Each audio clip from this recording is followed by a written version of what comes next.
A new season of 60 plus racing adventures brings new competition, new drivers, and new stories.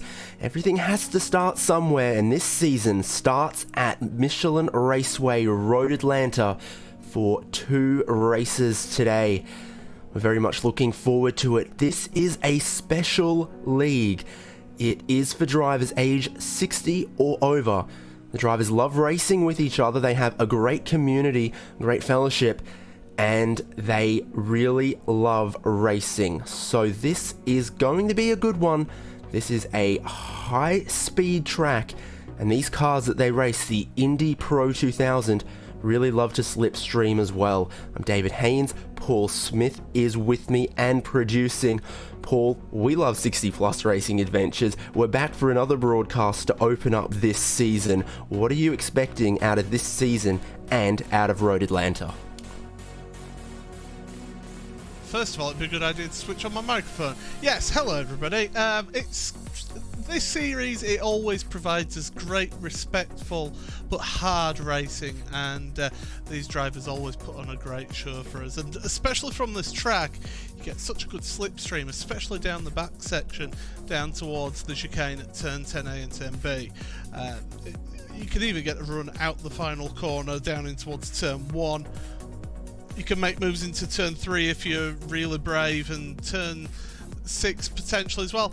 It's just places where you can overtake all around this track, and certainly going to give us some brilliant action here. But you mentioned about the fact that we're here for the first round of the series. Here's what the calendar looks like as well. Yeah, so as has become tradition from RaceSpot, we're broadcasting 3 rounds of the championship, the start, the end, and a little slice of life in the middle. So it's Road Atlanta right now. Next week they go to Phillip Island, then Phoenix Oval, then Laguna Seca, then Belle Isle. We'll check in again at Road America for round 6, then Spa, Interlagos, Mid-Ohio, Barber, Mosport, and they're rounding it out at round 12 at Watkins Glen. The astute amongst you might notice this follows the iRacing official series Indy Pro 2000 schedule, and that's probably a good thing for our drivers. Lets them maybe get in some more practice if they want to. Follows an established schedule for this car. So that is what the season is going to look like for 60 plus racing adventures. Yeah, it's a time and tested schedule for this series. I think I've only ever seen us have one change to the schedule in all our time of broadcasting the series, so they do try and keep it alongside the official series, and it suits these drivers down to the ground. Get that experience on a Tuesday, the first week of the racing season and the racing week, and then come into today's races prepared and ready to go. So, as always, an interesting 2-race format for each round, where your best results from either race is what you carry into the championship. So that's always been a point of difference between this championship and a lot of others, but it very, very much suits the drivers and how they like to do it. Yeah, the format which they use, if you end up having an absolute nightmare in race 1, you can just put it to the back of your mind and think, right, okay, race number 2, we've got another opportunity to get some good points, and I do like this format of racing as well. It gives everybody the opportunity to compete. There's also fast repairs on the cars as well, so if you do end up with a meatball flag, if you do end up with serious damage, then at least you can get the car repaired and carry on in the race. They encourage everyone, the rules encourage everyone to keep on racing and to keep on pushing, and that's exactly what we see throughout all of our broadcasts of this series, and long may it continue as well. Yeah, so right now we're waiting on qualifying to wrap up from race 1 so we can get stuck into the action for a new season. 15 seconds left on that clock, but a relatively short, relatively fast lap around here means all of our drivers chewed through their 2 qualifying laps with plenty of time left in the session. More of a concern at Some of the longer laps we're going to go to in the season. It's fast around here. We saw it's just 2.5 miles, 4 kilometers. Qualifying is done. We can show you the grid for the first race of this season of 60 plus racing adventures. It's a big grid, there's a lot of familiar names, and on pole, Donald Poole from John Morgan. Russ Addy, defending champion, in 3rd place. Greg Garris in 4th on the grid. David Costello in 5th. Donald Fitterer in 6th. Mike McCormick in 7th. That's Mark Robertson 8th on the grid. Paul Stump 9th. Jack Turner 10th. Richard Coulomb 11th. And Louis Cannell in 12th. Further down then, Kenneth Baldwin, 13th, Eddie Leroy Coppage, who had a really good season last time out. Remigio De Pasqua, that Team Italian Turtles car did seem to come on in the second half of last season. Bill Wright in 16th place, and Stefan Rosjan, the king of the Pro Mazda, he's down in 17th, still getting his eye in with this car. Bob Cohen, Greg Gilman, David Riley down to 20th with Bruce Poole, Elis Muller, Randy Shoemaker was one of your championship contenders and finished 2nd last season, down in 23rd, and Gianni Raspaldo in 24th. Big grid, but as you can see, they're going to do a full pace lap, so we got plenty of time. 25th, Gerard Florison, Joel Martin out of 26th there, Bruce Granheim 27th, Michael Bailey, a relatively new name to me there, I think I'm seeing in 28th, Gene Moore in 29th, Bob Kern 30th, Barry Hills in 31st, John Unsby 32nd, Douglas Beasley in 33rd, Paulo Bonacera in 34th, Jihadis Jorison in 35th, Pierre Diona in 36th, 37th, Kenneth Dummer, Jerry Kerr 38th. We'll go through this one all the way. France Brink 39th, Richard Varley 40th, Wendell Lowe, another new name to me. Great to see some fresh faces on the grid in 41st. Wally Molesby, unfortunately down in 42nd, it's looking like. John Isles 43rd, Mark Lasson 44th. Final driver on your grid, Robert Isle in 45th. So that is a healthy grid. Many familiar and competitive names, and also a few that are new to me, which is great for this series. More people turn 60 every day. Yes, absolutely, and this series just goes from strength to strength, and it's great to see that. But a few of the familiar names up at the front of the grid as well. Donald Poole having a really good run in qualifying. John Morgan, great to see him back up near the front of your grid. But Russ Addy, he wasn't really noted for having the best of qualifying sessions last season. But this time, 3rd on the grid, it's a promising start to his title defence. And Greg Gary is another name that it's good to see him back up there at the front. So a mix of names up near the front, and it's great to see. Yeah, now everyone will have left the grid on cold tyres, so this full pace lap might help out some. You see a bit of weaving there, especially from your front row, and Russ Addy there also eager to get some tyre temperature going. I'm pretty sure it does say Cooper tyres on the side of them, so that's what our drivers have got. A few of them just trying to get just that little bit of extra temperature, because this can be a fickle beast of a car from time to time. Can snap on you when the tyres are cold, so they'll be looking to cleanly get through the very first lap of this championship.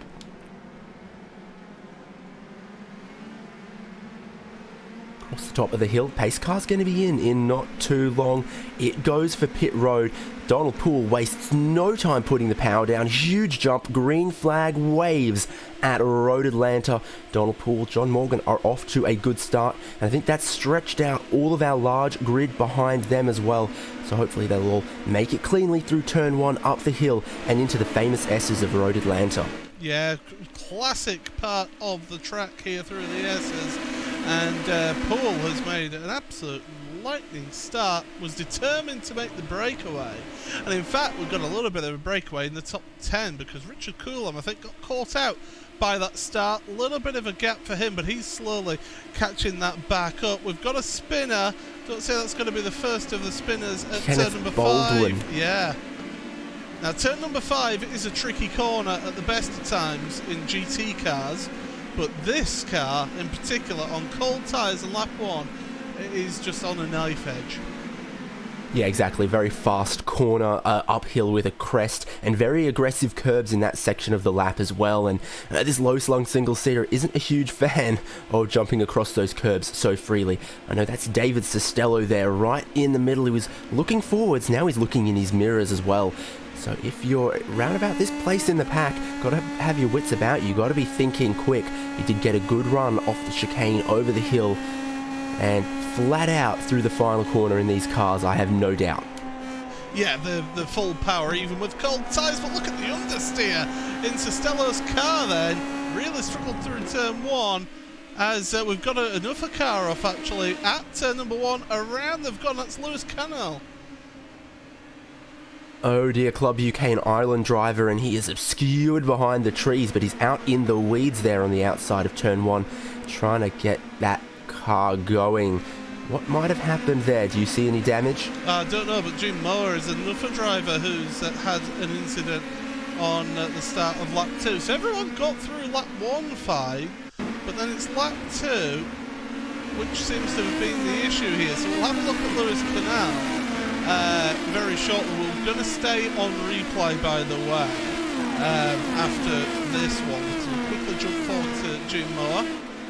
See what happened to him. So Cannell, contact, around he goes. So that's what happened to him. And then Gene is not that far behind, then comes around into turn number 3. Now is he just going to catch the curb on the inside? Oh, he's caught the grass on the outside. Oh, into the wall. That's not the best way to carry on around there. So yeah, big dramas early on in this race.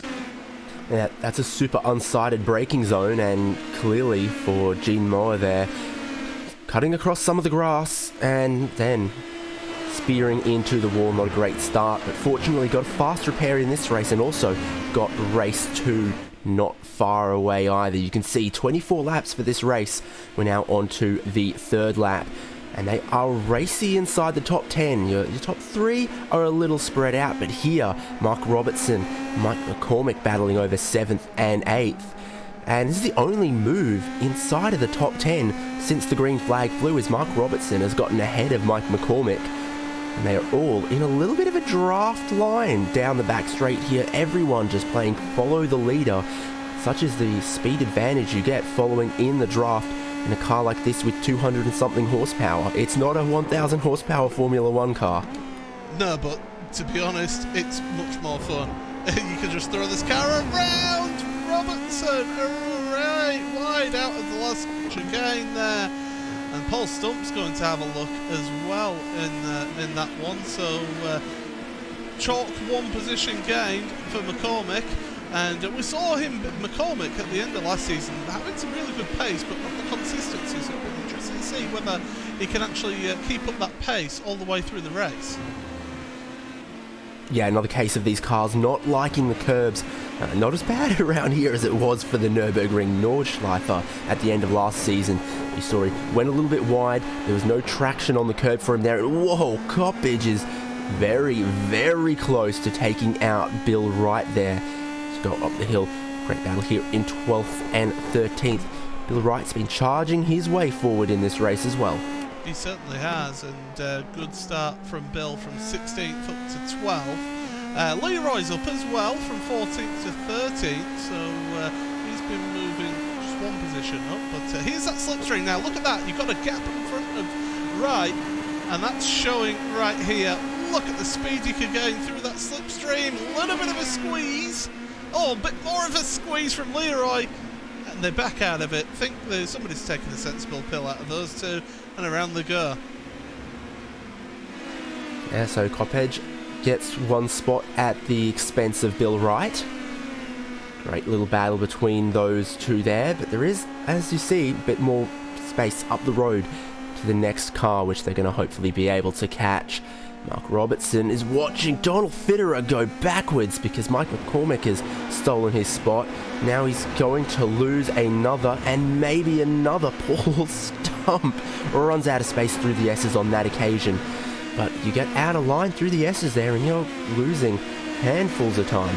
Yeah, it really does exacerbate. If you get your line wrong into turn 3, you then carry that all the way through the S's, then you lose that speed all the way through, and that's exactly what happened to Donald. But look at this now, in the slipstream, and again, that gap in front of Mark's not getting that slipstream, and that means that Donald can just get alongside, use that extra speed from the draft, head into the chicane though, they're pretty even.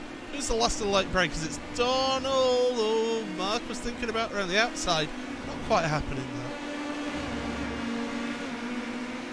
though. Another great little back and forth. Your leader has a 1.5 second gap over second and third. Then you've kind of got to look back to that as one of our better battles. But here is second and third. That is quite close. John Morgan second. Russ Addy, defending champion. I wonder if that is a weight on his shoulders at all. But here he is in third position and looking to really stick with second place. I think anything in the top 5 would be a good start to the season, seeing as how many drivers and of quality we have on the grid for round 1 here. Yeah, absolutely. The depth of talent in this series is just increasing, getting better and better all the way through the year as we go along here. A little bit of lap traffic there. That's the 697, which is Lewis Canal. So he's had a pit stop, took a fast repair, but he's just jumping out the way of your race leader. So nice work there from Lewis, and slots in front of second and third. So these two don't need to worry about him just for the time being. Yeah, clearly doing a good job making sure he's aware of his surroundings. Race leader through easily. Battle for second and third. Are they going to get a similar treatment on the pit straight? Looks like they are. Russ Addy going to sweep around him into turn 1 and carry good speed up that hill as well. Blind braking zone, almost a blind turn in, hopping across the curb aggressively for Addy, and then so much speed that a car like this can carry downhill, changes of directions, and turn 5, goodness, it does look like a challenge. David Costello moving up ahead of Greg Garris. So something's happened to Greg. So he must have had a mistake at turn 1 possibly. But that's now allowed Mike McCormick to get to the back of Garris. So all of a sudden Garris has gone and is starting to come under pressure here. Oh, big switch there from McCormick. Again, easily misplaced turns 1, 2 or 3 or something, and you're losing time for a whole complex of corners. The pressure continues. Here comes McCormick, and right here in 6th gear you see how much of an advantage that is, and he realizes I'm closing but not enough. But that's the pressure on Garris. He's offline, he's wide, and he's onto the grass just from feeling that pressure, and McCormick goes and grabs another spot. So it's going backwards for Garris, unfortunately here. Need to reset, calm down, and maybe not worry about that angry pack behind. Paul Stump looking down the inside of Mark Robertson into turn 1. And I think he's done it. Yep, down the inside. Nicely done into turn 1. We have had a change for second, by the way. Rusade has made it past John Morgan. It was into the chicane at 10A and 10B. So those two have swapped positions. All that fighting, though, did allow Bruce Poole, Donald Poole, sorry, just to pull away a little bit in the lead. So it's about 1.9 seconds. So it's going to be tough for Russ to try and catch up that gap now, but knowing Russ, he'll give it a really good go. Speaking of the other Poole, by the way, this is Bruce Poole. He's coming under pressure from Urs Muller in the 17th and 18th places. Yeah, this is a great little back and forth 4-car, 3-car kind of battle here. That is a wiggle coming off the corner, and that is going to hurt your drive, Bruce Poole, side by side with Urs Muller. So who is in line to grab the slipstream off the car in front? Looks like Muller, which is probably going to hurt. Probably going to hurt being out of line there. It switches back. And they're still going to be side by side, but it will be Muller down the inside, very deep on the brakes, still making it work though, so great little grab when you can get it. Yeah, got it nicely stopped on the apex, nicely in and away, so good position gain there from us to be able to get up into 17th in this. Of course, these drivers, one thing that we did actually forget to say at the start of the broadcast, they're using the exact same setup for everybody. It's a fixed setup league as well. So again, another thing that just helps level out the playing field and plays into the hands of the drivers whose driving style those setups work. So another move being set up here inside of the top 10, having to pull out of the draft. Don Fitterer then stalls out a little bit behind Greg Garris and then tries to chop back to the inside. Meanwhile, Garris is catching McCormick, and everyone has a different idea, and there's a little bit of contact there. Garris to McCormick, and then a little bit more on the outside there as well. Donald Fitterer goes and grabs a handful of positions. McCormick seems like he's going to continue. Garris has gone backwards as Paul Stump has gone forward. Yeah, it certainly has. So we'll try and get a replay of that up on screen from off board. We didn't quite catch it, so here we go then into the chicane, and bang, there's the first bit of contact, and that's a squeeze there, and Garris had nowhere to go then. We'll actually have a look from on board of Garris's car. Let's do that then. So we're coming down the back straightaway here. You can see from Greg Garris's point of view here, the slipstream really coming into effect. He had Donald Fitterer putting the pressure on behind him, and then he's down the inside, late braking, never making that, Greg. Tries to go around the outside. No, big squeeze then, but back onto track, loses another place.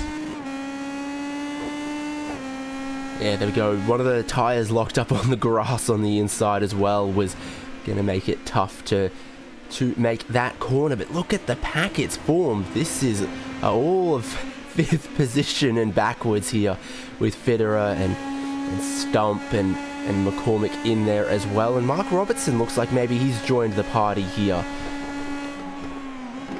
Into turn 1. You can make moves there, but not when you're all in a queue like this. So Robertson just having to play that patient waiting game, see what happens here, and see if he can get anything out of this one, because he'll be wanting a mistake from the 4 drivers in front of him, but it's a real queue of traffic all heading along, although the front 3 are just breaking away slightly ahead of Greg Garris and Mark Robertson.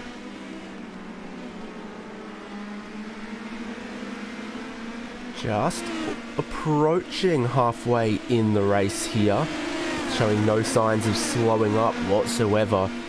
5-car battle inside of the top 10. Good points on offer, but also plenty of points next race as well. Moving around some of the traffic. Looked like a move was maybe going to happen there, but they were just navigating through some of the lap traffic, which of course is always a bit more tough at the shorter tracks and the faster laps. And the best lap of the race is about a 1 minute 16 dead, so they fly around and clock in the laps around here. Someone using the support pits. Yeah, it's Kenneth Baldwin's pulled over. He's decided to take a tour back to the pits. Something not right with his car. Of course, we saw him fall down the order earlier on in the race. They did just go past Jerry Kerr, by the way. Oh, we've got a big incident in the gravel trap. That's got to be turn number 1, surely. I think so. Robert Isle problems there. Who was he tangled up with? Oh no, it's going to be into turn 6. Up the top of the hill. Okay. Well, here is the replay that's going to tell us how both those cars ended up in the gravel. It's Bonacera. Wow, that is... Someone's missed their braking marker there, it very much looks like. That was all looking like the racing line and racing speeds for Isle. And underneath that sizable rear wing might have been misplaced, looking for the braking zone. Keeping on replay, because Mark Robertson, he's suddenly taken a tour back to the pits. So something's happened to him. Oh, off he goes! Oh, and he hits the wall. Oh, and that's it. That's the reason why he's had to take the tour back to the pits. Just missided again with some other drivers around there. It's very much unfortunate, but again, the good news, Another race immediately after this one that pays equal points. There's a problem as well. Yet more pieces of Indy Pro 2000 strewn across the circuit. Oh, he's stuck. He's beached it, has rammed it. Oh no, he might have saved it there. It's looking like he's only got one-wheel drive there. Yeah. Like he's snapped one of the drive shafts at the back. Well, let's have a look what happened here then.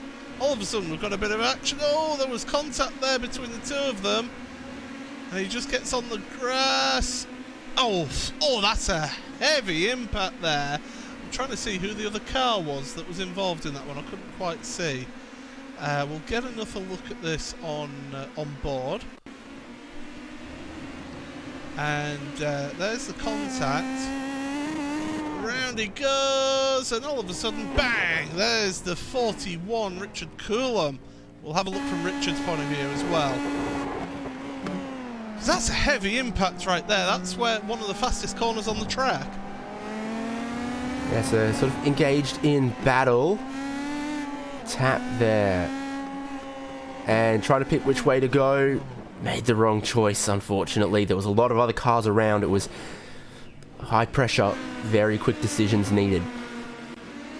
Great work from everybody else to avoid the two of them as well. And great work from them as well to actually get out the way. Because that is a blind corner coming round there. It's not the best sighting. And so therefore, you're coming around there at a high rate of knots, and all of a sudden you see a car right in the middle of the road. Paul Stump! Well, what's he doing down in 14th? I was just thinking that as well. He was running in a pack for 5th place. He's clearly dropped back. I think I saw him actually cut through that wreck involving Randy Shoemake. So maybe he lost a little bit of time there. And then a wiggle on the grass has seen him go lose another position. Garris and McCormick side by side this time. Garris is around the outside, not down the inside at the chicane. Still side by side. Garris, some tyres on the grass, is not going to work. McCormick to 6th. Yeah, that was a great drive off of the corner by McCormick.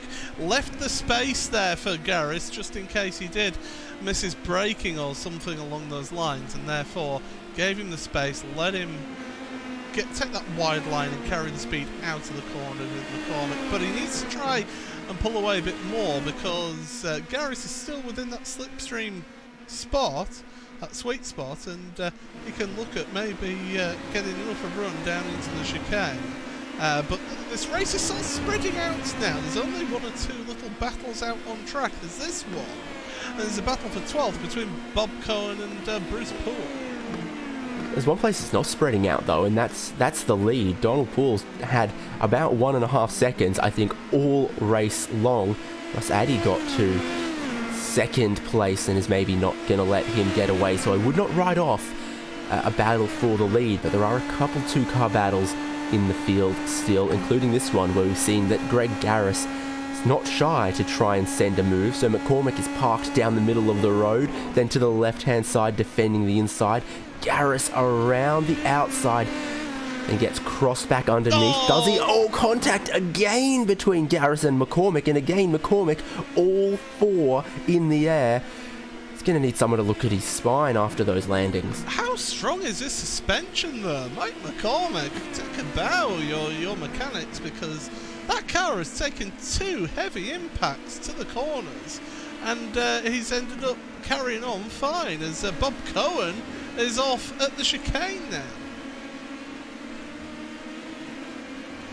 Yep, somewhere inside of the top 20. Cohen was around 15th or something. He's now dropped back about 20th. Now, there's too much curb there. Chopped across the grass. He should be lucky that that was not a hard impact whatsoever. I saw him facing the wall. I feared the worst. But he's just come across the curb just a little too aggressively. Well, look who's joined now to Greg Garris. In fact, Garris has dropped down. I wonder if Garris has got steering damage from that contact, because Coppage now is just going to waltz by him. He's definitely got some front wing damage as Garris. And yeah, he's dropping down the order here. Gives the onboard see what the steering angle is like in a straight line, if he's got to hold the left hand or the right hand down. That'll... Well, you won't see here. He's heading for the pits. You know it's I still bad. think that's a little bit of right hand down, just a tiny bit, but he's seen he's a sitting duck And in the pace wise. right, No, maybe I'm wrong. He's right at the end. He's trying to find his pit stall. He's looking. The steering looks relatively straight, but he just knows that he's a sitting duck down the straights and decides to pit, get a new front wing, get repairs done to the car. Remember, fast repair available to all these drivers. He'll get there eventually to his pit stall. I think he was probably trying to get all his pit settings sorted whilst driving down the pit lane as well.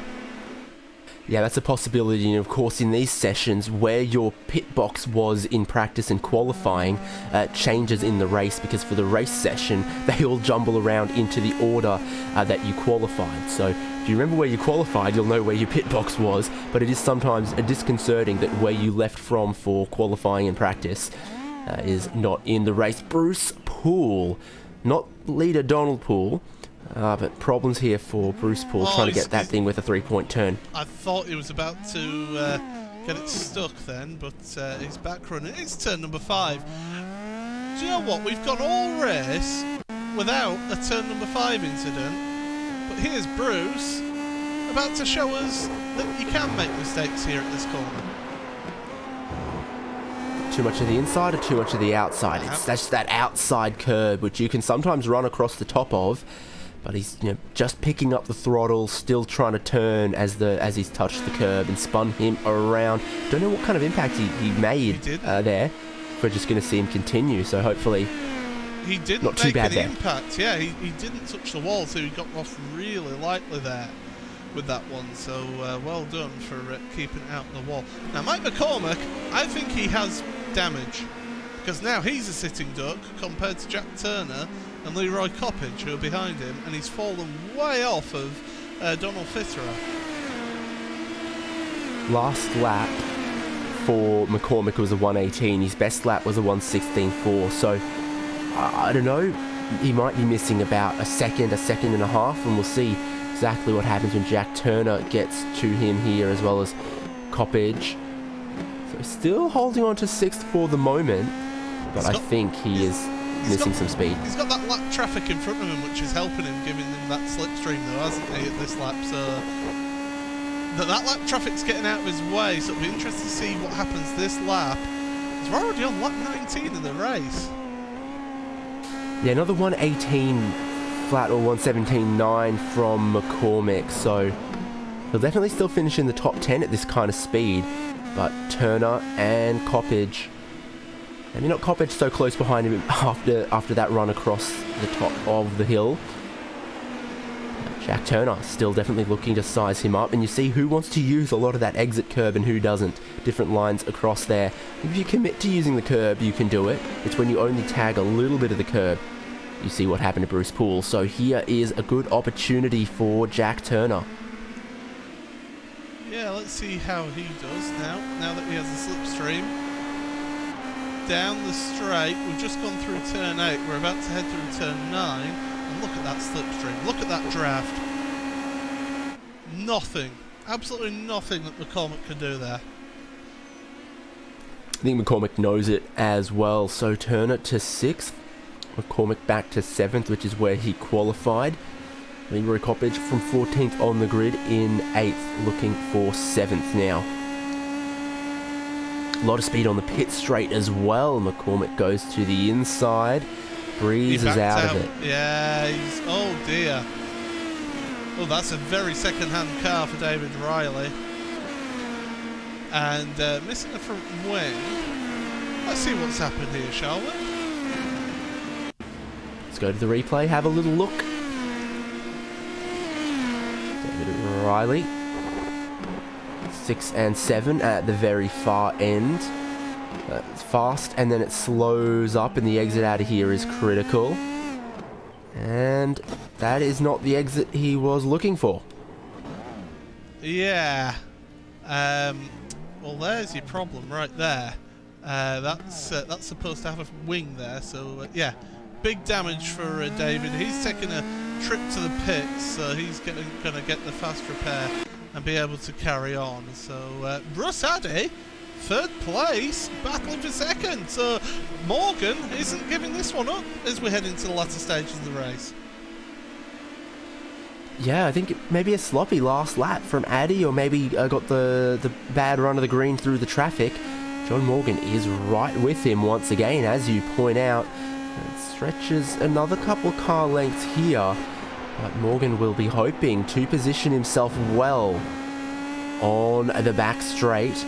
Again, Addy didn't get the run he wanted out of turn 5, but where on earth is John Morgan gonna go? Yeah, and you see that middle figure in the bottom right hand corner that I just put the box around a minute ago. 1.3 seconds on lap 19, and then half a second on the last lap. John Morgan has got the bit between his teeth. He fancies a second place here. Yeah, that he does. In the slipstream, trying to pick up a couple extra kilometers an hour, and about 2 or 3 extra kilometers an hour is what he has, but not close enough to make the move on this occasion. But he is close. They're going to have 3 laps to go when they cross the line. Now your leader about to cross the line as well for 3 more laps, and those are going to fly by around here. Yeah, as we've been saying, minute 16, minute 17. Although the fastest lap is a 15.9, which is a lot quicker than qualifying actually. Is that so? Yeah, these drivers working their way through the S's. Time is running out. Your leader, Donald Poole, I believe, was just getting a little bit held up by traffic then. So that's just going to allow Addy and Morgan to get by. But here's a question for you, David. If you're John Morgan, do you sit behind and wait until the last lap now? If I was thinking rationally, maybe yes. If I was actually driving, probably not. We'll see. There's still quite a lot of traffic for them to negotiate. And Donald Poole's only 8 tenths. Yeah, he's lost a handful there. So now he puts a car between himself and Addy and Morgan. But what has been comfortably a second and a half, 2 seconds all race long, suddenly boils down to 8 tenths. No! And Morgan! Oh, he's got involved with the traffic here. We'll get a look at this one. I heard it in my headphones, and I was saying, please don't be John. Oh, John, I'm sorry, that's on you there. That's a really ambitious move there from John.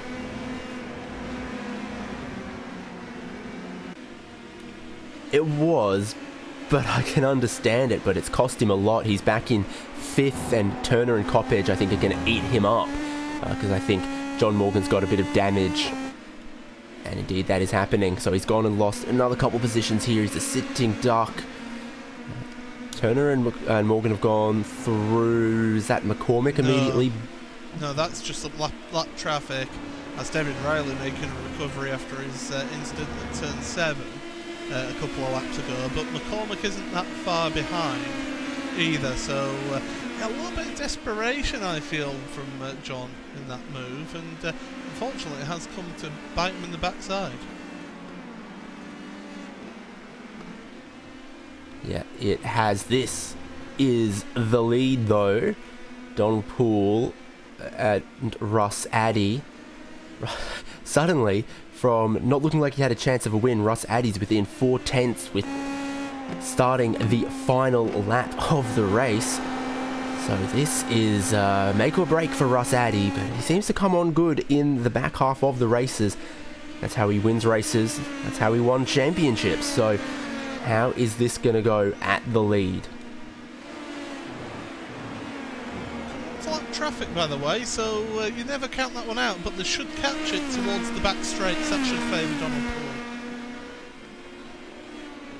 Yeah, anywhere through the S's would have benefited Russ Addy. Down the back straight here, though, might let Poole get a little bit of a toe that wouldn't let Addy get as close. So down the back straight for the final time. Donald Poole leading, but only a matter of tenths in it to the chicane, the last braking zone of the lap. It's going to be so important. Poole isn't going to get past. That was the last opportunity, though, I feel. Yeah, so the checkered flag is in the air here. And it doesn't matter. Donald Poole's going to take it. Ross Addy was very, very close for it. But Donald Poole takes the win for the first race of season 16 of 60 Plus Racing Adventures. Behind, they're battling in the chicane, and that is Coppedge under a lot of pressure from Jack Turner, who's crossed him back underneath, gets the inside over the crest, and takes 5th place to the line. Great little decisive battle at the end there between those two in the chicane. You got Bob Kern and Kenneth Dummer. Kenneth Dummer doing a fantastic job in 13th. Started 37th on the grid. Yeah, 24 positions gained. Absolutely huge mover. Kenneth Dummer. Bob Kern right behind him there as they cross the line. Unsby and Cohen are just swapped places. There's problems for Bob Cohen in the 32 as he gets swallowed alive by John Unsby and Bruce Poole through the final chicane. Yeah, so all battling all the way to the end of this race. That's what we'll love to see with this series. The final few drivers on the lead lap come across the line, and that should be your lot. But well done, Donald Poole, taking a victory here in the opening round. Yeah, that he is indeed, converting from pole position. A bit of pressure right at the end, but he spent about half of the race, it seemed like, with just a little bit of clean air. So he grabs the haul of points and the win, 7/10 ahead of Ross Addy, as you see. Then backwards to David Costello finishing on the podium. Donald Fitterer in 4th, Jack Turner grabbing 5th from Leroy Coppedge right at the end.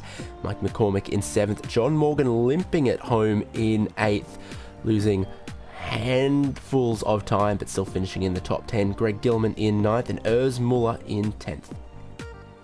Lost up then, 11th. It was a promising race for him, but a few little issues, drops down the order. Michael Bailey, 12th, ahead of Kenneth Dummer, who we said started 37th. Ahead of Bob Kern, who started 30th himself, so great result for Bob as well. Bruce Granheim, Greg Garris, John Unsby with Bruce Poole. We saw them two battling away.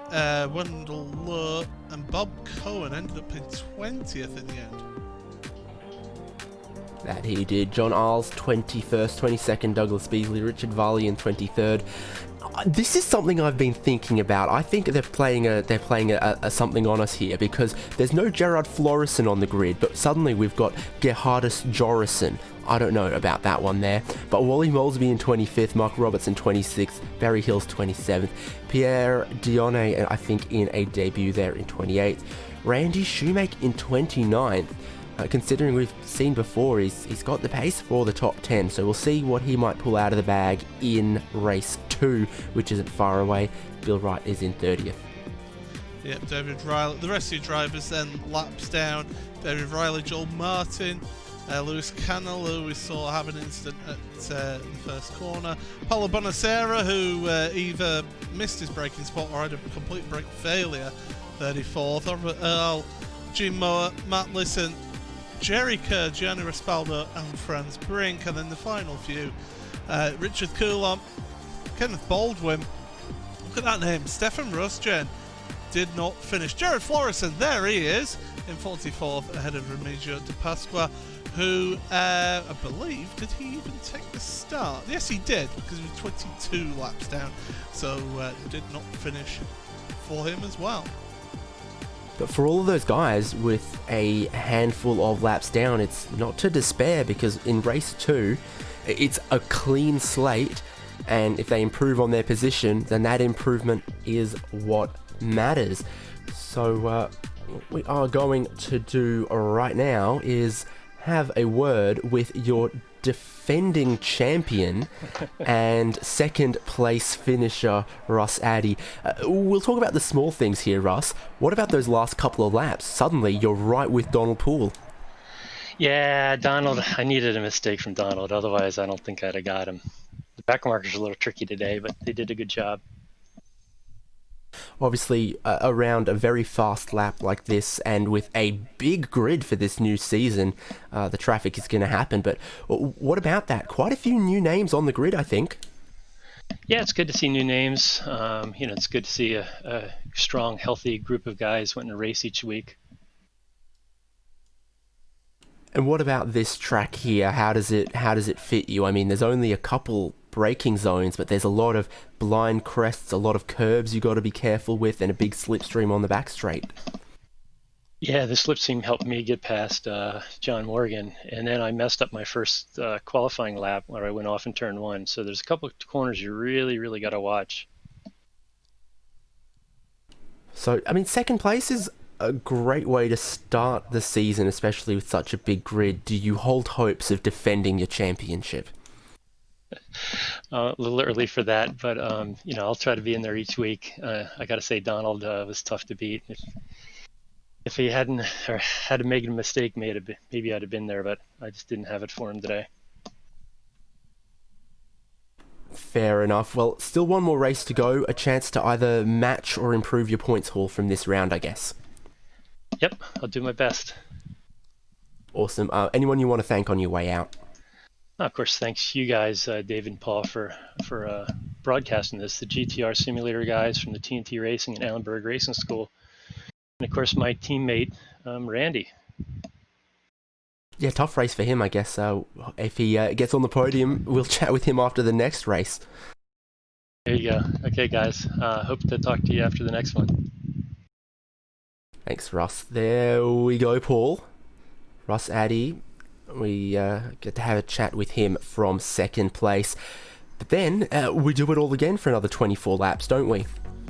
We certainly do. And as always, great racing. A little bit of drama. I'm thinking maybe main one being McCormick and Greg Garris getting together a couple of times. But on the whole, really good racing once again. Not too many big multiple car pileups, just little single issues for a few drivers out there. And of course, as you mentioned, new drivers into the series, people have to learn how they drive, and they have to learn how the others drive as well out there on track. So there'll be a little bit of a bedding in phase there, but I would imagine that they'll jump straight in and get on with it well. So we're going to take a little break here on RaceSpotTV, and when we come back, it's qualifying for race 2, and then we do the second race of the round. It's going to be exciting. All of our drivers have now had a little bit of practice so they can race harder, hopefully race cleaner. We'll have some great battles in race 2. That one is coming up in not too long.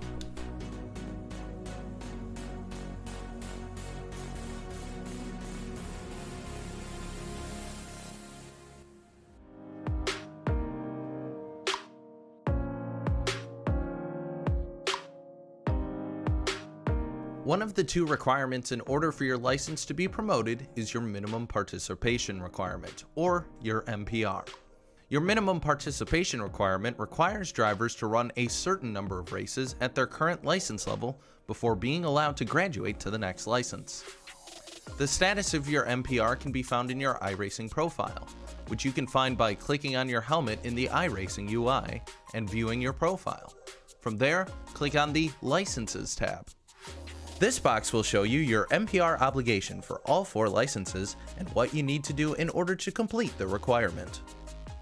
All rookie level series allow you to fulfill your rookie MPR obligations, but as you move up the ladder, it can be hard to know which series will contribute to your current license.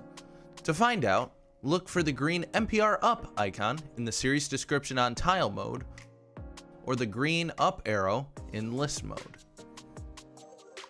Keep in mind that only completing your MPR obligations will not allow you to advance your license level. You must also satisfy your safety rating requirements in order to advance. MPR can also be achieved by running time trials, which we will cover in a separate tutorial.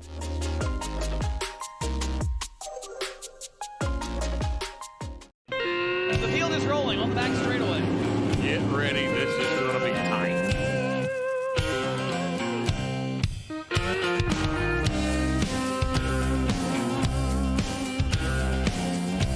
Turn 4, ladies and gentlemen.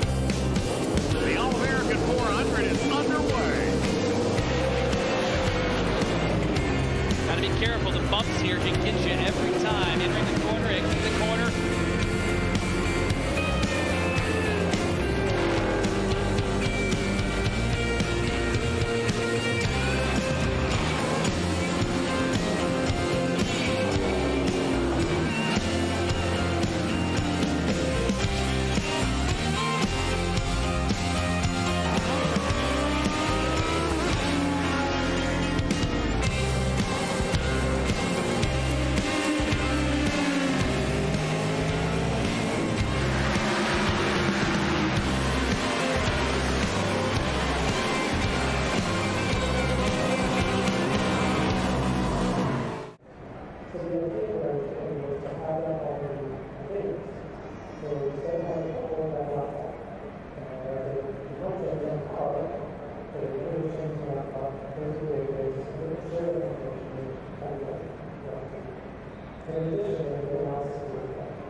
When you start your career on iRacing, you'll find yourself with 4 rookie licenses, one for each discipline of racing featured on iRacing. Each of these licenses are independent of one another and are affected each time you compete in an event on this discipline. iRacing's ranked series are separated by license level, with more entry-level cars requiring a lower license and higher class cars requiring a higher license. You can visit the Current Series tab under the Go Racing header in order to see all of our active series during any given season and learn which cars and tracks are being used at which license levels. If you're just looking to enjoy top-tier cars from championships like the NASCAR Cup Series, NTT Data IndyCar Series, or World of Outlaws, you're able to do that right away as an iRacing rookie with series like the Carburetor Cup, Dallara Dash, Pickup Cup, or Sling Mud for Fun.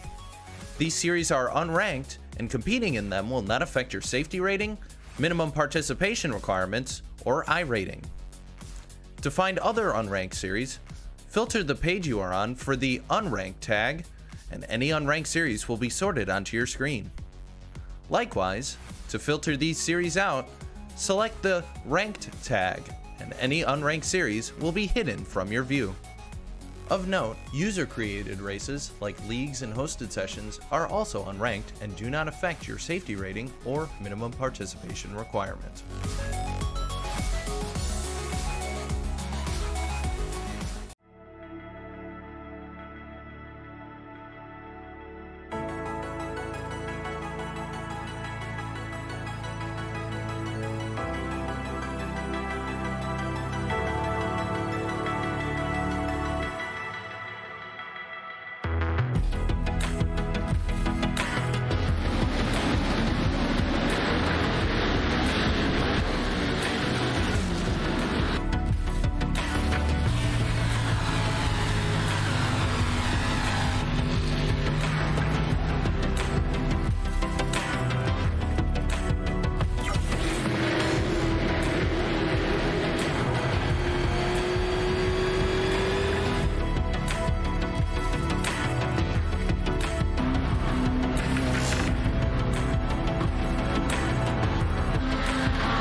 And we're back at Road Atlanta for race 2 of 60 Plus Racing Adventures. Donald Poole took the win in race 1, but he's very, very closely pursued by defending champion Ross Addy. So what are we going to see for race 2? Well, I'll tell you what we're going to see first is qualifying, because the green flag's about to drop on that one, and we'll see our grid of drivers go out, set the best qualifying they can. And we actually heard from Russ Addy after race 1 that the just 2 laps of qualifying is not a particularly easy format around a lap like this, where it's tough when those tyres aren't warm yet. Yeah, we certainly did. Hello, welcome back, everyone. Yeah, the comments that he made there, I can vouch for that because I actually drove this car, not with this setup, but I drove this car yesterday on the iRacing service, and I made a real hash of it. I was no good at all, and it showed in my performances. But I did find that it wasn't until lap 3, lap 4 before the tyres started really coming in and getting more towards peak performance. Yeah, and you can look at Russ Addy here. He had a little bit of understeer in turn 7 or so there. Now all the way down the back straight here. Nothing untoward, but just weaving it back and forth, trying to make sure he can build a little bit more temperature before he comes through the chicane. And then basically from the exit of this chicane, you carry the speed from here all the way onto your the start of your lap. So the timing line's about there underneath the bridge. And now he's starting lap number 1. He needs this one to be the banker lap and then build more temperature as he goes. Hope that lap 2 is good, but this is the problem I think he had in the first race. It's just understeered wide, not enough grip in turn 1. That lap is gone. Yeah, already. Put it to the back of your mind now and just concentrate on your second lap. But that now puts more pressure on that second lap because all of a sudden you find yourself with no leeway. It's a one shot now for him in the second lap. Yeah, and with a big turnout, being at the back of the grid, it's far more a penalty than it would be at some other rounds. 40 drivers again. So if you mess up the next lap after that, well, you are thoroughly on the back foot. And even if you can clear cars at a rate of 2, 3, 4 per lap, it's going to take you half the race to get into the top 10 there. So that's a struggle that someone like Russ Addy does not want to have to do. Certainly not. We'll start getting the first few of our lap times very shortly as Paul Stump, and there we go, we're starting getting lap times now. Stump across the line, 16.3, so that's going to put him up there in second place. So good solid lap from Paul. See what he can do. We'll also have a look at Morgan then, provisionally on pole. What can he do on his second lap? He's right on board with him for it then. Could have finished second or third in race 1. Not for that unfortunate incident. Maybe a little bit of desperation and misjudgment as well. So far back of the circuit, it's fast through that corner, and then you've got to slow it up. Here, the exit is important. It's looking good in second gear for him. Down the back straight, solo qualifying, so no drafts, no slipstreams in qualifying. Hence why we've almost seen some faster race lap times when the traffic falls right. But one last braking zone on the lap for John Morgan, going for qualifying. And how about that speed through the corners is good. How's the drive up the hill? Not bad either. John Morgan's currently got pole position, and he's going to want this to be an improvement. And by just the tiniest amount, it will be. But not a massive improvement, only a 10th or so. Yeah, absolutely. Randy Shoemaker, he's coming around the corner now, getting a lap time here. He messed up his first lap. Oh, the times are coming in thick and fast for us now. So drivers getting their lap times in. Garris by 1,000th of a second ahead of McCormick. Oh, we're going to have a battle between those two again this second race. Baldwin, good qualifying from Kenneth, considering he had a nightmare of a first race, so he'll want to pick up some good points. But look at the how close the field is all the way through that top 18. Yeah, everyone's done qualifying for race 1, driven race 1, and now they're all properly warmed up and more acquainted with this circuit. I think that does bring the field together a little bit. The mid-pack then starts to get closer to the front. So Cop Edge here, first lap, put him in 11th. He's left his qualifying run a little bit later than others, but there's no shortage of time in the session. It's just they only get 2 timed laps. So waiting a little later, maybe not the worst thing. Coppedge moves into 8th. That's a decent effort. I saw Ross Addy get to 5th. Where does Stefan Roschen? I was just wondering about him. Current lap now. Did that He's still count? going No, after that doing didn't- 2 timed laps. So It didn't count Roschen, him his last lap, even though he did a quicker lap. So he must have had a 1x somewhere. no, he's He's only just maybe. started lap 3, so he must have had some kind of off track for it to not count that last lap. One of the places you can do that easily is sort of turn 3, I think, Yeah. where you turn in blind going across the curb and you grab a little too much of that, which is tempting to do. That could make the lap not valid, but it would make the lap fast. So Well, Bob Kern, no time yet. yeah, and he's only on his out lap here, so we're going to see he's pretty much the last driver who's going to be setting a lap time here. So we've pretty much got Bob Kern TV for the next 3 3/4 minutes. So we'll see how he gets on. Start of his first lap. So that's his out lap done there. That's why it's called the 6 minutes 20 there. But now on to his first of his hot laps. Better through turn 1 than Ross Addy did on his first lap. That's what I'm talking about there, where you bounce across the curb and then maybe off the circuit a little bit.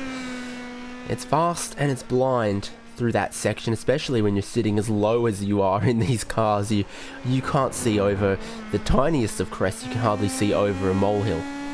Yeah, I mean, this isn't quite the driver's eye line, but it gives you an impression of what the drivers see as they head on into turn 7. Turn 7 is quite a tricky corner because there's a slight rise in the middle of it. It's like a little yump in the middle of that corner, and it always wants to push your car out wide on the exit of turn 7. Through 8 it's just flat, through 9, which is where we're going to come through now, which is flat. Keep it over to the right hand side, plunge downhill, look for your brake marker about 100 yards, onto the brakes over the curb of 10A, then 10B, back uphill, plunge downhill. I'll be maybe running it a little bit wider to carry more speed, but Bob obviously has been doing many laps around here, so he's hopefully going to be doing better this lap time. We'll see how we get on this time. This is where the lap came undone last time. More cautious, more space given either side. That's not going to be as fast, but so far this is looking like a lap that would put him somewhere maybe in the top 20 or so. Speed is looking more reasonable there, a little bit closer to the limits. Yeah, nicely cambered is this corner, and then you just see it just rises up, then comes back down slightly, around, pushes the car wide, and then flat out down this back section, up over the rise, through 8, bit more of a rise, and then start going downhill through 9, and then steeper gradient down into the braking zone. Throw it into 10A, 10B, follows up onto the power, use that curb. I would be pushing it a bit further wide to get more of an arc, but that's driver preference through that corner. It doesn't really matter too much. 17.1 is the time that Bob Kern puts in, which puts him 20th. Better than the back of the grid, so Bob Kern, one of our last drivers, and that is where he puts himself to basically set all of our grid. Couple of drivers I'm surprised there's no time from. Big one, 979, Donald Poole, no time from the man who won race 1. Well, that's it. He won race 1. Is he basically going to have a bit of fun, start at the back and see what he can do fighting his way through the field, perhaps? I know I've done that in Skip Barber racing before in the UK and Ireland Skip Barber League, so it is good fun to work your way through the field. So maybe he's got the pressure of the win out the way. Just have a bit of fun out there now.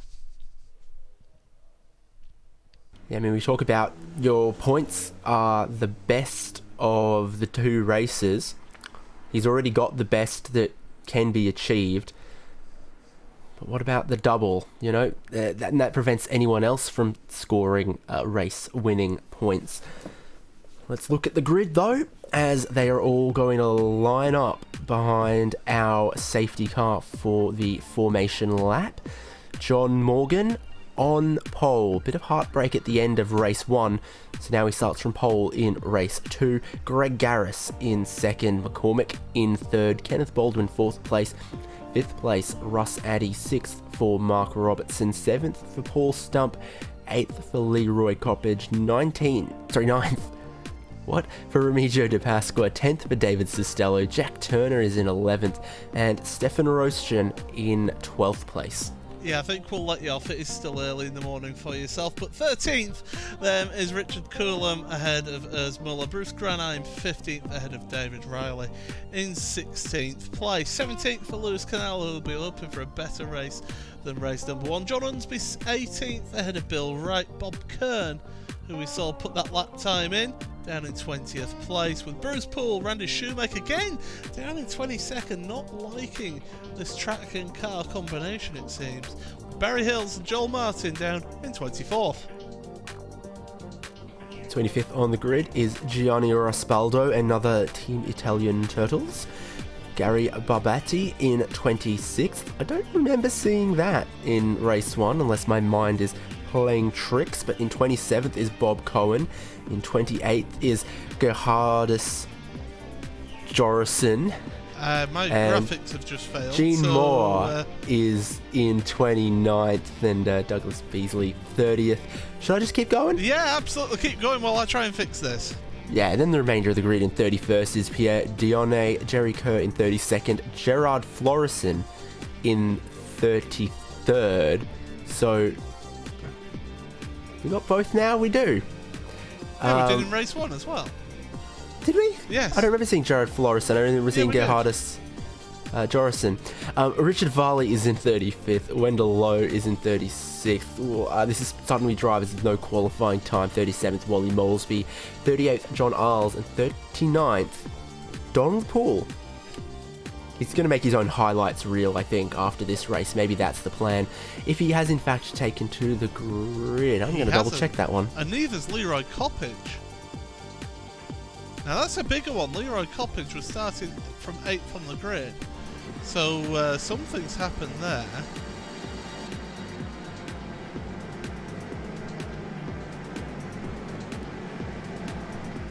But as we say, no Donald Poole either. So we're down 2 drivers straight away. 39 car grid for us here, and we'll see how we get on here in this one. I think we might be about to lose Leroy Coppage, by the way, because his connection is his quality has gone to 24. If you are on iRacing, by the way, you'll know that's not good. The higher the number, the better. And Donald Poole isn't even in the session here.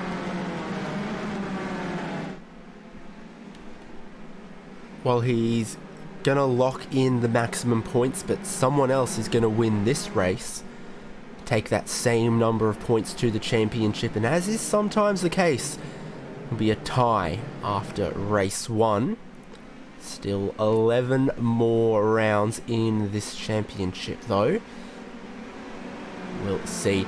Still quite the grid as they all form up down the back straight, and I think what helped our top 10 get away last time is how early Donald Poole went from the pole. The rest of the tail of the snake was still in the S's, in the chicane as well. So the long grid, how early the green flag flies coming down the hill. There's an issue with going early, though, isn't there? It's the fact that you don't want to end up catching and overtaking the pace car before it's gone past the timing line. Because if you do that, you end up giving yourself a black flag and you have to come in and serve a penalty. Well, we're going to find out what your pole sitter John Morgan decides to do this time. Pace car will be in. He's got Greg Garris on his outside. Green flag waves, and that's a decent jump from Morgan. McCormick down the inside of Garris. 2 by two there. Second place, and McCormick is going to grab that from him. The big one in the background, though, down the bottom of the hill. Track is blocked. Cars are piling into it. Okay, we have got Dummer, we've got Martin, Respaldo, Jerry Kerr involved in that one. I think I saw, did I see Randy Shoemaker? No, Randy Shoemaker's carried on as well, but that was the big one. We'll try and get a replay of this one up on screen here. This isn't Mugello, so what has happened there? I see Shoemaker and others, and then it just keeps happening. It just doesn't stop happening. Lot of damaged cars, damaged parts. We'll try and figure this one out. We will go back to live coverage, I assure you, in just a moment. But this one is Joel Martin. So it's happening front. It's happening front here, has it? Yeah, there you go. There's the initial accident. Not a lot that Joel can do. He's tried stopping, staying out the way, and then he's going to get absolutely rear-ended there. I think somewhere around the 49 car it starts. Who was that? Bill Wright, maybe. We'll have to come back to live pictures soon, though, because we have got battling up at the front of your field. Greg Garris and guess who? Mike McCormack. Yeah, there you go. Your top three on screen here. John Morgan, 1.2 seconds of lead. Battle for second places. There's now a lot of lap traffic after that. They've got to cut their way through. And look at the pack behind. Costello, Robertson, Stump, Addy, and De Pasqua as well. So, bottom half of the field with some problems. But right up the front, it's the racing like we expect. I reckon 22nd up got away with that. Everybody else, or 21st even, got away with it. Oh, Stefan Rosjan, what's happened to him? Oh, he's got significant damage to his car. That's what's happened to him. Stefan Rosjan, more like Stefan Nose gone. We're going to see the replay as to why. Cold tyres still at this point in the race. Too wide, some slow cars in front of him. Yeah, there was cars coming out of pit road from the start line. Oh, there you go. Very, very simple. He tried to take a tight exit instead of letting the car breathe out because he thought he had a good run on the driver in front, but he's just wound the steering wheel on too tight too early for the amount of traction at the back. Oh, Richard Coulomb finding issues at turn 1 as well. So these drivers, a second race, you'd think, with them having that extra race, as Kenneth Baldwin's taken a dive down the field. He started in 4th place, he's all the way down to 20th place now. You'd think with them having the one race so far, they'd know how the cars handle and how they deal with cold tyres, but it appears that everybody's just deciding to go absolute hell for leather. Yep, so side by side for second place. McCormick, you saw, had a pretty poor exit onto the back straight. Garris with far more speed is going to try to swoop to the inside. And I think he has got second place now. So second and third, as they still battle, they're not dropping the guys behind either. No, they're not. So Robertson, you've got Addy involved in this one as well. So Stella's there. So those three, they'll be wanting to work their way forward and get involved in that podium battle. But Morgan, John Morgan, 3.4 seconds as there's a car out of control coming out of pit road. Yeah, maybe a new set of cold tyres. Who knows? Let's look. Okay, so we've gone back a little bit. And here we go. So this is coming out of pit road. And I'm sorry to do this to Pierre, but I just saw that and we have to show it. So here we go. Out of pit road. Gets on the loud pedal. Into the wall. It's so easy. Oh, and collected. Was that Paul Stump? It was Paul Stump. We'll get enough a look at this one actually. I want his on board. Stump. We'll look on board then, and there's absolutely nothing that Paul Stump can do about this. In fact, let's go to left front. Let's have a look at this one then. So round the corner, all of a sudden, oh, there's a car in the way. Nothing, absolutely nothing you can do there. He's just a passenger.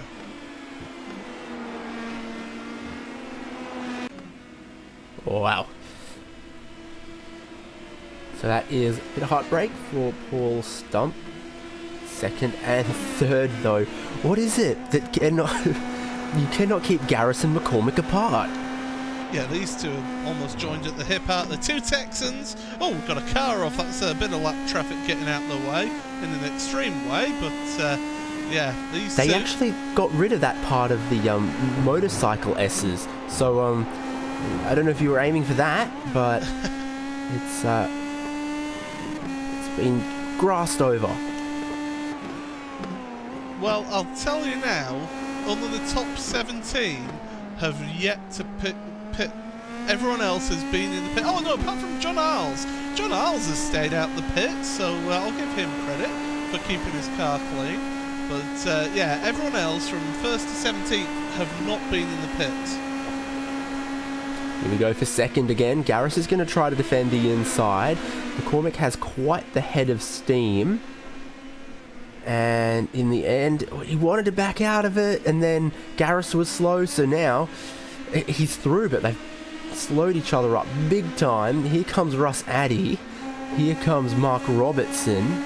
Addy trying to cut to the inside of Robertson now, using McCormick and Garris to box him backwards through turn one. Side by side is always going to be a challenge. Addy understeered there in qualifying. In the race, he's a bit more cautious. Well, he was understeering there and he backed off the throttle. He knew that he was going to end up into that rear right of Robertson in front, so decided back out of that. You know, retreat is the bigger part of Valor, and that's exactly what he did there. And it's just lost him a little bit of time because he's under pressure from Costello now. So David Costello wants to get another really good result here in this race as well, because he had a good first race. And all of this is helping your leader John Morgan as well, as a battle forms up for second. He is running away clear. Costello is at the back of the 5-car battle. And out the front, they're going to go side by side once again, Garris and McCormick. And this time, Garris is back through into second. So if they're just going to swap every single lap, you'll have to start counting on your fingers and hope that there's an odd or an even number left depending on your preference and which driver you are. Here comes Robertson with a huge head of steam as well. Nose to tail for 3 cars here almost, it seemed like. Yeah, these drivers putting on a great display here as they head on through turn number 3. Down through the S's, and these drivers, they're pushing the cars to the limit. Now the tyres have definitely got the pressures up, the tyre temperatures are up as well, so they really are now pushing these cars, whereas in the first few laps they've just been a little bit tentative, a little bit just taking it easy, looking after it, and it's now coming to bear fruit here for these drivers, battling second to 6th. Indeed they are, and the biggest winner here is David Costello at the back of the train. As you can see the lead that John Morgan has there in the IMSA Maya Shank inspired livery. David Costello at the back of that little train there has come from 10th on the grid to 6th, and he's only looking at picking up a couple more. Garris and McCormick trying to chop back underneath. Has not quite worked. Mark Robertson is wondering, what line can I pick? Where can I go? Is there room for me in this? As Addy actually went a little bit wide through the last corner. All these drivers just pushing wide a little bit through turn 1 and just having to bide their time here. There's no point making the move immediately now unless you feel that you're significantly quicker. If you get to the front of the pack, well, that just means that you're going to be creating that slipstream, that draft effect for the rest of that pack, that rest of that group, for the next lap or so. Certainly. Look at Garris has got just a couple tenths here. McCormick and Russ Addy getting very close. Right as I was saying, he was starting to get a little bit of time. McCormick is going to have a solid run at him. Yeah, he got loose coming out of 7. It's so easily done there. You could see it whilst we were on that nose camera. And here comes McCormick then to the inside of he's not as assured on the brakes as Garris is, but look at that, Russadi trying to go around the outside of Robertson, and here comes Costello now, so these two have just separated out a little bit now. They're too wide, too deep, going into the chicane on that lap. So he battled too wide for second and too wide for fourth. Russadi could not make the move quite stick how he would like. David Costello is probably the calmest person, the calmest head in the room. Yeah, he's just sat there at the moment, biding his time, waiting patiently. There's plenty of the race left. By the way, race lead 5.4 seconds, that's all. You know, these drivers, they're putting on a display, and they're really giving us some great entertainment. We would love to be showing you the rest of the field as well, because you can see there's close battles all the way through. John Unsby's heading up a little gaggle of cars as well. So, you know, there are battles all the way through, but this is the podium positions at the moment. Yeah, Garris weaves the snake a little bit down the back stretch, and everyone follows in line immediately behind him. Next train is ninth.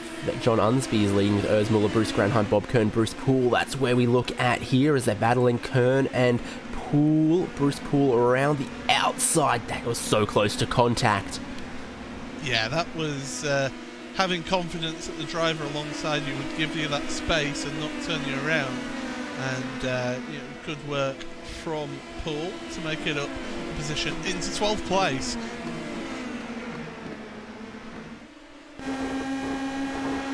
Got two 5-car trains out on the racetrack right now, as that is wide and across the curb for Mark Robertson. Losing a bit of speed, kept it off the wall, but he loses 2 positions as Addy and now David Costello take the spot from him. Yeah, it just goes to show. The pace of this pack really picked up on this lap, though. They'd been solidly in the 1:17s, battling against each other, moving around here and there. Last lap for everyone in this group was in the 1:16s, low 1:16s. Yeah, it's good to see that they're picking up the pace and pushing on there, but you know, it just goes to show that when you're fighting tooth and nail and getting each other's way, it just costs you so much time. Now that they've, I was about to say calm down, but McCormick is all over the back of Garris here. When they get themselves sorted out and into a line and working together, you could match the pace of the leader, but at the moment they're just still squabbling a little bit. Mark Robertson is at risk of being dropped off the back as well. He's 0.9 seconds behind Costello there or thereabouts, so he needs a good run through here to make sure he doesn't get dropped when they get to the biggest slipstream of the lap. Struggle through turn 5 as well for Russ Addy, and Costello takes a look, not being patient at all there. You can't really make that one work though through turn number 6, and Costello found that out the hard way, slowed himself and Addy down a little bit by making that move, and that's just given Matt Robertson that little bit of a let off there, because he's now back in that slipstream of this battle. Yeah, he is getting the quintuple toe. Oh no, that's your leader, John Morgan, damage. Oh, nothing seems to be going his way at all. We'll get a replay of this one, but John Morgan, he had a 5.5 second lead. Oh, and it's a car has lost control. I think that was Beasley, wasn't it? We'll have another look at this one.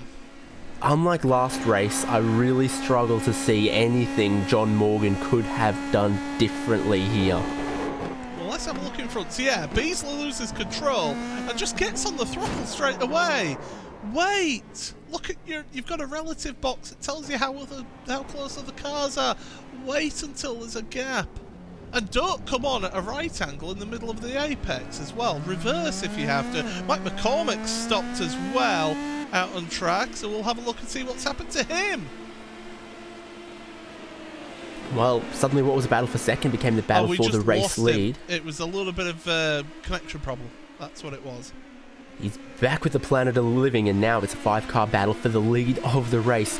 The unfortunate events for John Morgan promote everyone in this battle to race-winning contention. Garris leading now, McCormick in second. And they have a little bit of breathing space over Addy, Costello and Robertson behind, but that could evaporate in any minute. And we saw how tasty the battle got between these two in race 1. Race 2, this could be another one for the making, and I'm rubbing my hands at this one. It should give us a really good show between the two of them. Yeah, indeed it should. 5 cars within 2 seconds for the lead as we've just crossed the halfway mark in this race. Ooh, McCormick again. Some problems there, which Ross Addy probably won't like, because now how close is he to picking up the slipstream? McCormick back with us, and that's not a good sign. No, it's not, as we saw Costello make a little bit of a mistake out of turn number 5, and that allowed Robertson to get ahead of him. So now Robertson's up to 4th place, but look how the lap traffic now is going to start coming into play, and there is going to be a lot of lap traffic. There's been a lot of cars on pit road in this race, so these drivers have got to be careful working their way through that traffic.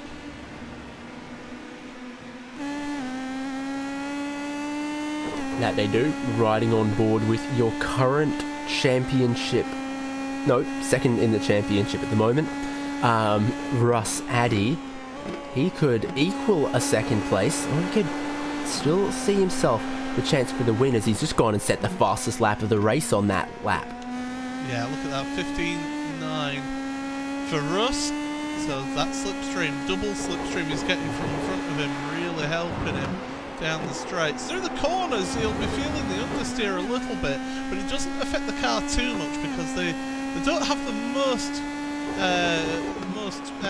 aerodynamic grip from the wings, so they do feel it, but not to as greater extent as you would say in the Formula Renault 3.5. And the Indy Pro 2000 with wider tyres than the USF 2000, a bit more power as well. Here comes Addy. Oh, a little bit of a late defense almost from McCormick there. Thought they were going to touch. Addy down the inside. It slots into second, I think, behind Greg Garris. McCormick, I was about to mention it as we were with them earlier on in that battle. He doesn't seem quite as confident on the brakes going into the chicane as the others around him, and he seems to just find it a little bit of a struggle going into the chicane to put those moves in. So, yeah, he doesn't quite have that confidence, I don't think, heading into the chicane, as we may have actually lost McCormick now. He has disappeared from our timing screen, so I think technical issues coming into play. Everything confirmation we've lost him for good yet, but it is a real possibility. Muller, Granheim, Bruce Poole at the front of this one, as they're also chopping their way through a little bit of traffic. Couple of wiggles there, bouncing across the curb does not work there for Granheim, I think, or Muller.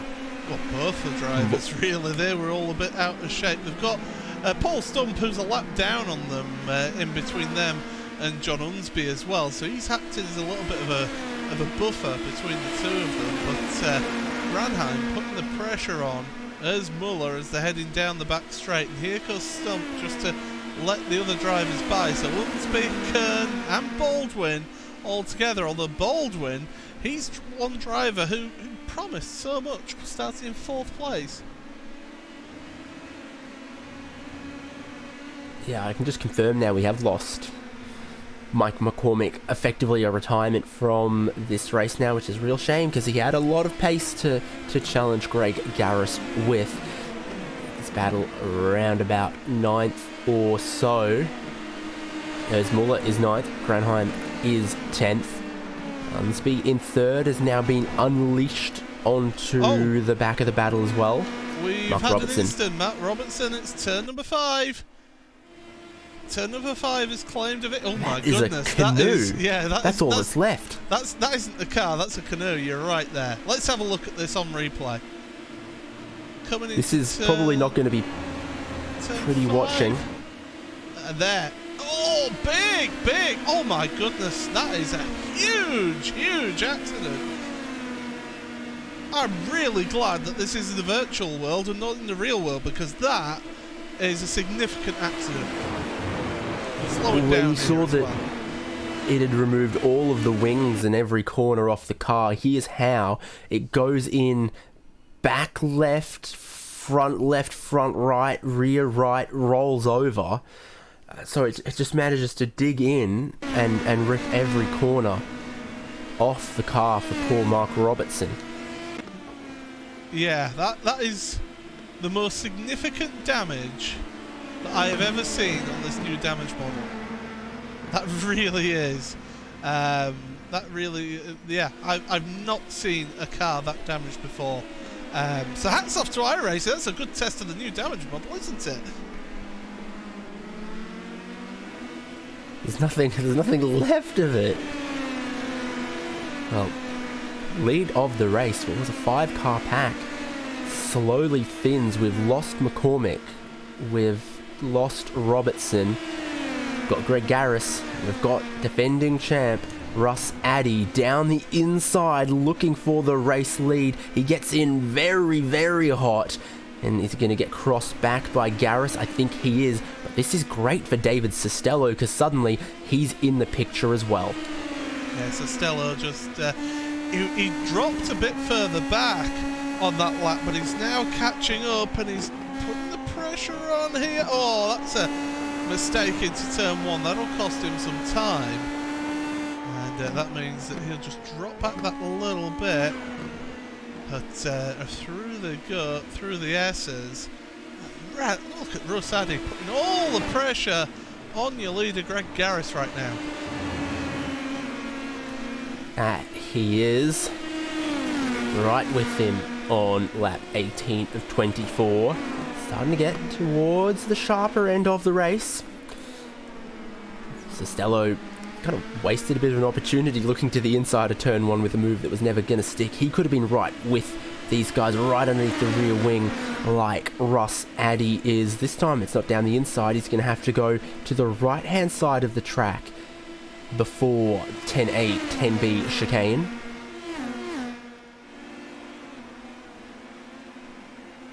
And better on the brakes than Garris. This time Russ Addy takes the lead. It's a strong exit. Yeah, so added to the front, and Costello is right there. He's putting the pressure on now, but Garris is wanting to make an immediate reply. Back out of it. Great reactions from Costello. Good grief. That, yeah, definitely looked far heavier braking, far earlier on the brakes than I would have otherwise expected from the angle we were looking at. It was a shock to me as well. I'll tell you what, I think there'll be a change of underpants needed after that one. That is not what you expect down the start and finish straight. And, well, amazingly, as I say, great reactions by David Costello. I have to name him a cat or something with those reflexes. But, yeah, good job from David to avoid another big high-speed accident. Would have also ended in a bit of a toboggan. You imagine that kind of closing speed. First, second, third on screen right now, covered by 8/10. Addy sort of driving down the middle of the road until they get to the brakes. More traffic. Wiggle coming up the hill from Garris, and this gives Costello monster run. He'll sweep around the outside assuredly and then start to pick up the toe from Russ Addy. So Garris back to third. I think if you were Russ Addy, you'd be saying thank you for getting Costello between himself and Garris, because I just feel that Garris has got that little bit of extra pace compared to Costello. And there, running wide is Costello through turn 3. That's going to allow Addy to pull away a bit more. And before you know it, he might actually have broken the slipstream here.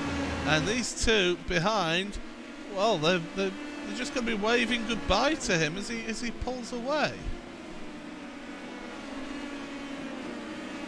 Yeah, they compromised themselves a little bit here, didn't they? I feel like Costello pushed a little hard there when you just need to be able to stick with the car in front. Now, there's a car between Addy and Costello.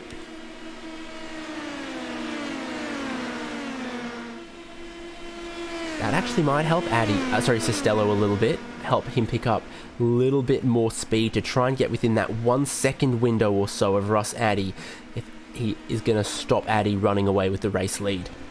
Incident for Bruce Poole, turn 7. Let's see what happens to him onto the power 2. Oh, clipping that curb and keeping out the wall. Well done, Bruce. Oh, he just clipped the wall at the end there, but gets it going again. Everyone in the RVs there had a great view and the beautiful smell of locked up tyre. This, though, another 5-car battle from 7th place. Granheim in the grey machine leads. He's been going back and forth with Urs Muller, who is right in front of us as we ride on board with Kenneth Baldwin. Oh, and we're getting some old school onboard camera break up there from Kenneth Baldwin. Bob Kern behind them with John Unsby as well, so 10th and 11th for those two. Baldwin a little bit loose through turn 5, but carrying on, and he's going to try and keep going, try and get as many positions as possible for him towards the end of this race. John Morgan, by the way, just to keep you up to date with what happened with our Pole Cities, in 5th place at the moment. He's actually battling with Remigio De Pasqua. Really good race from Remigio to starting 9th, currently in 4th place. Yeah, I would have thought that car from John Morgan would be done somehow, but he is still going, has not pitted.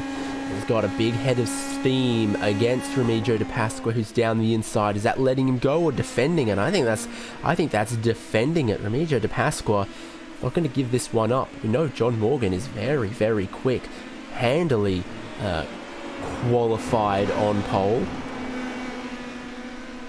Yeah, it was a 10th and a half quicker than the second place man in qualifying, but the race, it's the rate of attrition in this race is incredible. Only 13 cars have not pitted in this race. Everyone else has either pitted or retired. How many have we got on the lead lap? Maybe a couple more than that. Some have pitted and stayed on the lead lap, but yeah, indeed, that first lap incident, you want to say half of the field was in that, and no one, escaped it without some need for repairs. So here comes John Morgan on De Pasqua, and he's not quite close enough to attack. Would you say there's a possibility that Morgan's doing fine in the corners, but he's maybe missing some straight line speed, and that therefore he's keeping with De Pasqua, but not quite able to pass him, as this is a pass for the lead. Costello down the inside of turn 1 on Russ Addy to take the lead. Talk about assertive. That was asserting your dominance into turn 1. And Costello, he's been looking into turn 1, hasn't he? He's been trying that move, and it's paid out for him this time. Now, whether there was actually contact between the two of them, I don't know, but Russ Addy just has a very, very slight bit of damage just out there on the front wing, so he does have a little bit. It shouldn't affect him too much, but he'll maybe lose 1-2 kilometres down the straight. It checked both of these guys at the front up by about half a second, though. Let Greg Garris get right into this. He's got a head of steam going on here. He's going to have a look. He's not going to wait. He won't delay. 2 laps to go. Down the inside goes Garris. That's very, very hot. It's very hot indeed. Russ Addy sees that one coming, chops back. But they're going to take the white flag now. David Costello in the lead by a second, and there's drama deeper in the field for Urs Muller. Yeah, he's got a wheel off his wagon, so he's not going to be finishing off. Addy is struggling with top speed. I can tell you he was 4 kilometers an hour slower in the draft than David Sestella, so he's got more damage than just that little bit of a kinked up front wing. I think he's maybe got some floor damage as well. Well, he had second in race 1. Currently, he's on track to match that. But Greg Garris will not hold back on the final lap. So much traffic for all of our leaders, though. That was Russ Addy has been sent to the Shadow Realm, diving down the inside on the final lap because he just could not wait. The wheels clipped, and he is upside down. Sestella and Garris! Yeah, Garris and Sestella making contact for the lead as well. So through all that traffic, Sestella has got massively checked up. Greg Garris dived through. He's going to need to defend this into the chicane at 10A, 10B. Is Sestella going to hold back either? No, he's deep down the inside, but Garris has it covered off. Just needs to drive off the exit across the top of the hill. Checkered flag is waiting for them down on the pit straight. Greg Garris is going to win race 2.